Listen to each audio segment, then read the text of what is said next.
Retornando então ao nosso conteúdo, fontes do direito, pessoal, agora nós entramos na análise de abrangência do termo direito. Observem como o termo é utilizado amplamente.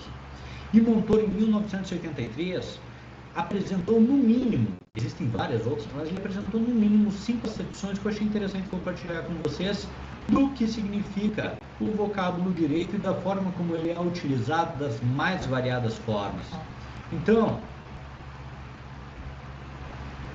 primeira acepção, o direito brasileiro proíbe o duelo. Quando é posto desta forma, o termo o direito, a expressão o direito brasileiro proíbe o duelo, basicamente estamos falando do quê? Que as normas, que as leis brasileiras impedem que dois indivíduos ou vários indivíduos duelem até a morte de um, por exemplo. O Estado tem o direito de cobrar impostos. O Estado tem o direito de cobrar impostos. O que é esse direito do Estado? Uma faculdade. Observem como o prazo do imposto de renda acabava nessa semana. Foi prorrogado por virtude da pandemia e o Estado, dentro da sua faculdade, dentro do seu poder, dentro desta prerrogativa, ampliou o prazo para auxiliar o cidadão. Então aqui nós já temos duas formas, pessoal. O direito brasileiro proíbe o duelo, as leis brasileiras. O Estado tem o direito de uma faculdade a ser exercida. O salário é direito do trabalhador. Nesse contexto aqui, quando eu digo o direito, o salário é direito do trabalhador, a gente está falando como critério de justiça, como critério de realização. O indivíduo cumpriu a sua obrigação, ele tem como contrapartida o direito a receber a verba pecuniária correspondente e ajustada em relação contratual trabalhista. Então, aquele que trabalha honestamente é justo, receba seu salário no fim do mês. O estudo do direito requer métodos próprios. Observem como mudou a acepção. O estudo do direito, isso que nós estamos fazendo aqui, é o estudo de uma ciência, pessoal. Então aqui nós já temos o quê? Um elemento a ser estudado.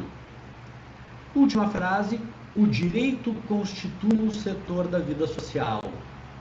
O direito constitui um setor da vida social. Uma fase, um elemento, uma partição da vida em sociedade. Ou seja, é um fato social. Então, o Montoro conseguiu, com essas frases simples, demonstrar o quê? Que, quando eu falo direito, eu posso estar falando de uma norma, eu posso estar falando de uma prerrogativa de uma faculdade, eu posso estar falando de um critério de justiça, eu posso estar falando de uma ciência jurídica e eu posso ainda estar falando de um fato social. E aí vem a questão, da onde vem o direito? Qual é a origem do direito? Quais são as fontes do direito? Não é unânime, pessoal. Cada autor vai ter a sua abordagem. Cada livro que vocês pegarem vai dar uma visão, com uma mudança aqui e outra ali. Mas, em linhas gerais, não foge muito das que eu pretendo apresentar para vocês. Primeiro ponto, então. O direito, ele tem fontes materiais e fontes formais. O direito tem fontes de produção e fontes de conhecimento. Nós vamos agora analisar cada uma delas. Primeiro ponto que eu quero que vocês mantenham sempre em mente é o quê? Quando falamos de fonte de algo, qual é a fonte do ruído? Qual é a fonte da água? Qual é a fonte dos problemas? Qual é a fonte da felicidade? Pessoal, qual é a fonte da pandemia? É a origem, é de onde algo provém. Então, falando em fonte do direito, nós vamos sempre nos perguntar do quê? Da onde vem o direito? O direito daqui, o direito que nós temos hoje, em 2020, no Brasil, é o mesmo aplicado nos Estados Unidos? As sociedades são idênticas? Os valores, a cultura é a mesma? O direito aplicado aqui é o mesmo aplicado na Coreia do Norte, é o mesmo aplicado no Reino Unido, é o mesmo aplicado na Itália, é o mesmo aplicado em Cuba, na China, na Rússia. Pessoal, não. Podemos ter pontos de similaridade, até porque o nosso direito, ele bebeu muito da fonte romana.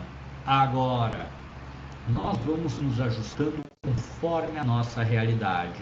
Nós vamos nos ajustando conforme a nossa sociedade. O nosso direito, o direito vigente aqui no Brasil, é fruto do pensamento social predominante nessa época. O pensamento predominante conduz ao trabalho legislativo.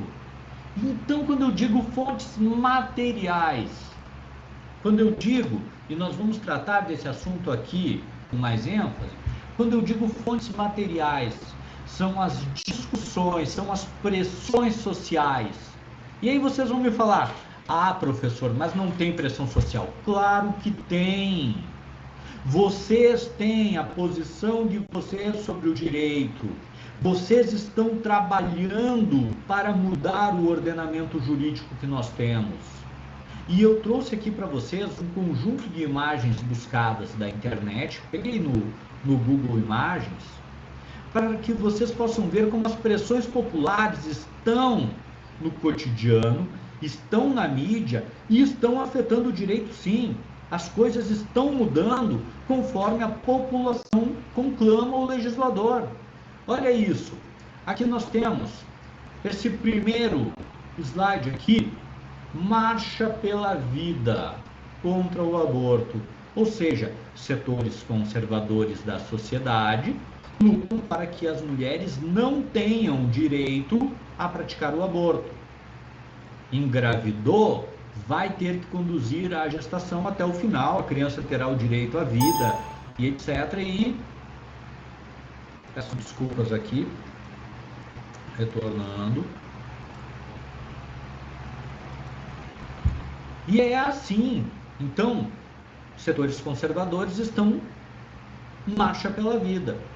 Do outro lado da cidade, e em outra semana, nós temos o quê? Não a criminalização das mulheres, legalização do aborto já. Ou seja, setores de vanguarda, mulheres que entendem que devem ter o direito a decidir sobre o que acontece com o seu próprio corpo, na sua vida, mulheres que entendem que depois terão um filho, muitas vezes de maneira desestruturada, e não conseguirão dar conta, e a sociedade não estará lá para ajudar elas a criar. Então, essas mulheres querem sim o direito à legalização do aborto, que não deve a mulher ser criminalizada por sua opção. Então, observem como o direito ele está enfrentando contemporaneamente embates de ideias. Nós temos aqui centralizado a imagem de um indígena, marcha das mulheres indígenas, luta por território, luta por direito, luta pela família indígena, pela proteção da cultura indígena. Olha só, um outro grupo aqui, legalize já a temática das drogas, que está muito em voga. E aí, a maconha, que é o elemento central da discussão, deve ser legalizada, não deve ser legalizada? Tem grupos que marcham dizendo que sim, que o Congresso deve, tem grupos que marcham dizendo que não, que a maconha não deve ser liberada, que deve ser criminalizada. Outros já dizem que não, que ela tem vários aspectos positivos no tratamento de doenças e etc., que ela não é mais grave do que outras drogas que estão no mercado e que são lícitas, a exemplo do cigarro, a exemplo da bebida alcoólica, e que, portanto, não haveria impedimento na legalização da maconha. Nós temos aqui grupos de direitos LGBT, nós temos grupos de proteção. Esse último slide aqui é muito interessante. O grupo LGBT pleiteando direitos, igualdade, direito de casar, direito de adotar, enfim. Nós temos hoje o respeito à diversidade, à pluralidade de ideias. Se nós vamos ser um país que tutela a igualdade entre todos, eles nem deveriam estar reivindicando, eles deveriam ter esse direito de plano reconhecido. Mas, enfim, é uma luta. Aqui, as mulheres, basta de violência contra a mulher, por um Brasil laico, por um Brasil que não foque numa religião que abra para a pluralidade de ideias no âmbito religioso, que não haja discriminação contra o racismo, contra o preconceito.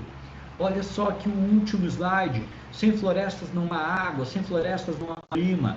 Pessoal, tudo isso que vocês estão vendo é fonte material do direito, é a sociedade maturando suas ideias, é a sociedade repercutindo novas ideias, exigindo que o legislador tome uma atitude. Então, fonte material do direito, e nós entramos no slide. As fontes materiais, ou fontes de produção, são o quê? São atos que serão valorados e converterão em normas. Isso é tratado pelo Miguel Reale como teoria tridimensional do direito. O direito é fato, valor e norma. Ou seja, o fato, a situação social sempre vem primeiro. A sociedade vai valorar, vai entender naquele tempo se aquilo é bom ou ruim e vai exigir do legislador uma norma. Então, a vida em sociedade se traduz em fatos que serão valorados, pesados e se converterão em normas. E aí eu volto para vocês.